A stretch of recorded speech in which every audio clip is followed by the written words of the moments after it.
In 2006, the first gas crisis between Russia and Ukraine seemed to have ended with a lasting solution. But 3 years later, the crisis resurfaced. What lessons have the participants learned from the confrontation? What guarantees are there that it won't happen again? Having previously interviewed Ukraine's president, Euronews spoke to Russian energy giant Gazprom's Exports Director General, Alexander Medvedev. Gazprom says the Ukrainian company Naftogaz blocked Russian gas deliveries to Europe. On what does it base that argument? Здесь не аргументы, здесь факты. They're not arguments, but facts. As of the 31st of December, we could not finalize a contract on gas deliveries with Ukraine, with Naftogaz. They unilaterally quit the negotiations on the 31st of December on the direct orders of President Yushchenko, in spite of the fact that the basic conditions of the contract had been discussed and approved.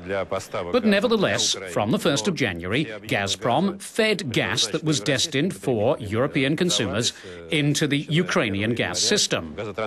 We noted that on the night of 5th January, 3 main export gas pipelines, Urengoi Pomari, Uzgorod, Suz and Progress, were cut definitively by Ukraine unilaterally and without any warning to us. That's why, when our chairman, Alexei Miller, met with Prime Minister Putin to update him on the situation, the Prime Minister asked him, "What do you suggest? What can we do?" The chairman answered, "We don't see the sense in continuing to feed gas into the Ukrainian gas system, because, in any case, it's not reaching our European customers." During the crisis, who made the decisions? Gazprom's management or the Russian government, which is the company's main shareholder? The main questions were sorted out between the Ukrainian and Russian prime ministers, Tymoshenko and Putin, after final work on the contracts was done by the Gazprom and Naftogaz professionals.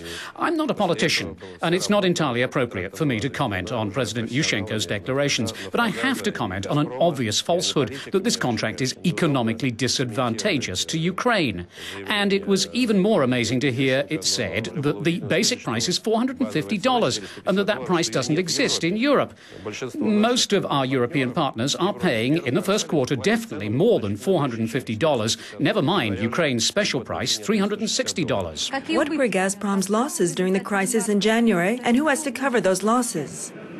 There is more than $2 billion that has not yet been collected for exported gas. And we are now calculating the financial consequences of the shutdown of certain wells, of redirecting flows inside the country, of refilling underground gas tanks. All of that has cost us. And we reserve the right to ask for compensation for our losses through international arbitration. We're currently preparing evidence and documentation. And naturally, we will need to be reimbursed by those who caused this situation. That is Ukraine. Are you concerned about legal actions by the customers for Russian gas? So far, there's been nothing of that sort. In addition, we've reached the conclusion with the majority of our customers that they suffered no damage, precisely because we worked together. When, due to our joint efforts, we were able to maintain full pressure in the Yamal Europe and Blue Stream gas pipelines. And we don't expect any serious action against us from our customers.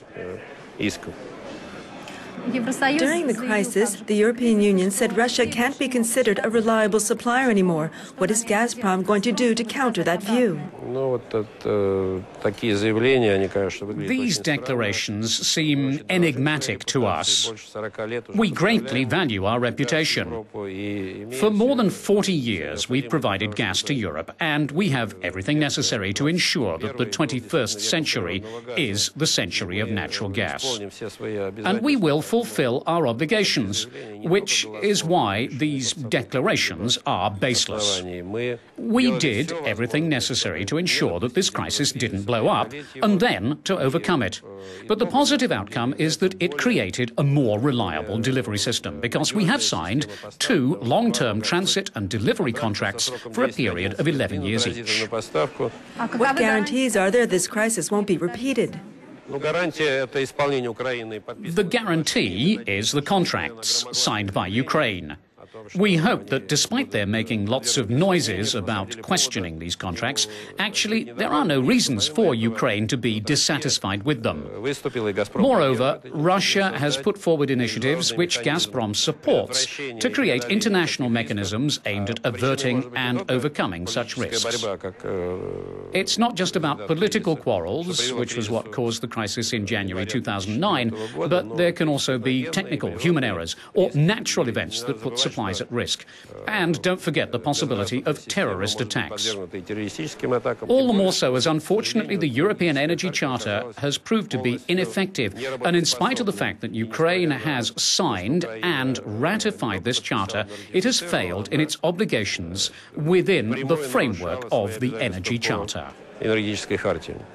When do you think gas will start flowing through the Nord Stream pipeline via the Baltic Sea? And will your South Stream or rival Nabucco be the first pipeline operational? For Nord Stream, we're planning gas deliveries starting in 2011. And, providing there are no political delays, we'll have all the necessary authorizations this year and will begin construction of the underwater section of the gas pipeline and the part through Germany within the timetable envisaged. As for the South Stream project under the Black Sea to Italy, this isn't a race and it's not a question of who crosses the finishing line first. But by contrast, unlike Nabucco, we have all the necessary elements, gas in the necessary quantities, that is for the entire duration of the project, and we're already negotiating long-term contracts. And, most importantly, we have the technological and management experience to carry out such projects.